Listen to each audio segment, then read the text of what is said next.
السلام علیکم everyone and welcome to day 21 of my C S S journey. آج کی اس ویڈیو میں میں آپ لوگوں کے ساتھ اسکورنگ اور نان اسکورنگ سبجیکٹس شیئر کروں گا۔ یہ ایک ٹرینڈنگ ٹاپک ہے، بہت سے کینڈیڈیٹس اس کو ڈسکس کرتے ہیں کہ کون سا سبجیکٹ چوز کریں۔ ان کو یہ لگتا ہے کہ اس میں اسکورنگ ہے، یہ اسکورنگ نہیں ہے۔ تو آج کی اس ویڈیو میں آپ لوگوں کے ساتھ شیئر کروں گا کہ اسکورنگ سبجیکٹس کون سے اور کون سے نان اسکورنگ ہے، اور یہ واقعی میں ایسا ہوتا ہے کہ نہیں۔ تو چلتے ہیں اپنی اسکرپٹ کی طرف، وہاں سے میں آپ لوگوں کو سمجھاؤں گا۔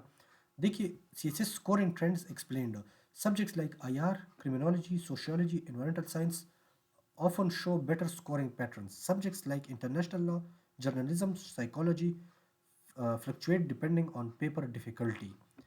Subjects like US history, political science, public administration sometimes turn low scoring due to high attempt rate.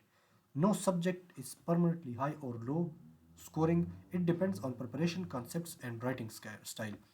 دیکھیے، جو بھی پیپر ہوتا ہے، جو بھی سبجیکٹ ہوتا ہے، اس میں یہ نہیں ہوتا کہ یہ کم سکورنگ ہے یا یہ والا زیادہ سکورنگ ہے۔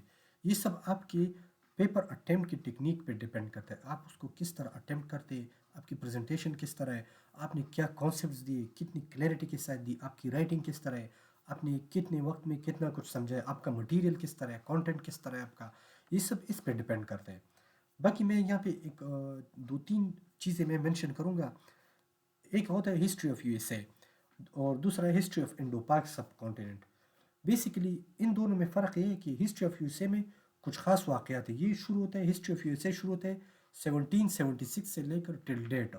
ٹل ڈیٹ میں پھر ہوتا یہ کہ یہ آپ لوگ انٹرنیشنل کرنٹ افیئرز میں آپ اس کی نیوز پڑھیں گے، آپ وہاں سے اس کو اسٹڈی کریں، چونکہ وہ تو آپ ویسے بھی پڑھتے ہیں، تو آپ نے اس کو پھر وہاں سے اسٹڈی کرنا ہے۔ ہسٹری آف انڈو پاک میں یہ ہوتا ہے کہ وہ بہت لینتھی سبجیکٹ ہے، وہ شروع ہوتا ہے تقریباً 1712 محمد بن قاسم 712 AD سے شروع ہوتا ہے، تو اس کو پھر ہر دور میں اپنا ایک قصہ ہوتا ہے۔ تو یہ آپ لوگوں کو پریپریشن میں بھی مسئلہ ہوگا اور پیپر اٹیمپٹ کرنے میں بھی آپ کو مسئلہ ہوگا۔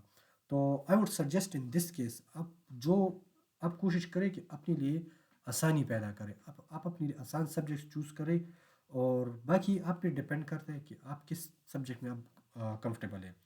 تو ایک تو یہ چیز ہے، یہ بھی چیز ہے۔ دوسرا یہ کہ آپ نے جو کوشچن آپ نے اٹیمپٹ کرنے، اس کو آپ سمجھے کہ وہ آپ سے کیا مانگ رہے ہیں، اسی کے حساب سے آپ اس کا آنسر دیں، پیپر میں آپ اس کے آنسر لکھیں۔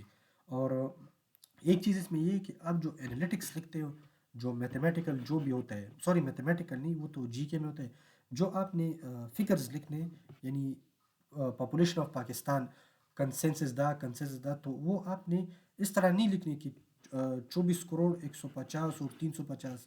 اگر آپ کو نہیں بھی یاد تو آپ سمپلی لکھیں 240 ملین، اس طرح سے آپ لکھیں، اور اپروکسیمیٹلی آپ اس کو لکھیں۔ تو یہ کچھ چیزیں ہوتے ہیں، کچھ مسٹیکس ہوتے ہیں، ان کو آپ ایوائڈ کریں گے تو آپ کی پیپر بہتر ہوتا ہے، کیونکہ یہ سی ایس ایس کا ایگزام ہے، اس میں چھوٹی سے چھوٹی چیز بھی آپ کے مارکس کو ڈیڈکٹ کر سکتے ہیں، آپ کم سکور کر سکتے ہیں۔ تو یہ کچھ حد تک ٹھیک بھی ہے، کچھ حد تک ٹھیک نہیں بھی ہے۔ بیسیکلی اگر میری اوپینین آپ لیں تو آپ اپنی پریپریشن پراپرلی کریں، آپ اپنے کانسیپٹس کو کلیئرٹی کے ساتھ ایکسپلین کرنے پیپر میں، اور اپنے پیپر کی پریزنٹیشن صحیح رکھیں، آپ اس سبجیکٹ میں اچھا سکور کر سکتے ہیں۔ اور سی ایس ایس میں جو کوشچن آتے ہیں ڈیفیکلٹی کے لحاظ سے، تو وہ سی ایس ایس کا ایگزام ہے، اس لیے تو وہ ڈیفیکلٹ ہوگا، اس میں کوشچن ڈیفیکلٹ ہوگا، کیونکہ اس میں 20,000 کینڈیڈیٹس میں سے صرف 300 نے ریٹن کلیئر کرنا ہے، اور اس میں بھی پھر جا کے آئی ڈونٹ نو کتنے کو سلیکٹ ہونا ہے، 100 150 200 نے سلیکٹ ہونا ہے۔ تو اس لیے یہ ایگزام خواہ ایگزام ڈیفیکلٹ ہوگا، اس میں ڈیفیکلٹ کویسچنس ہوں گے۔ تو آج کے لیے اتنا ہی تھا۔ امید ہے آپ لوگ کو میری ویڈیو پسند آئی ہوگی۔ میرے چینل کو لائک کیجیے، سبسکرائب کیجیے، اور بیل آئیکن کو ضرور آن کیجیے تاکہ آپ کو ٹائملی میری اپڈیٹس ملتی رہے۔ اللہ حافظ۔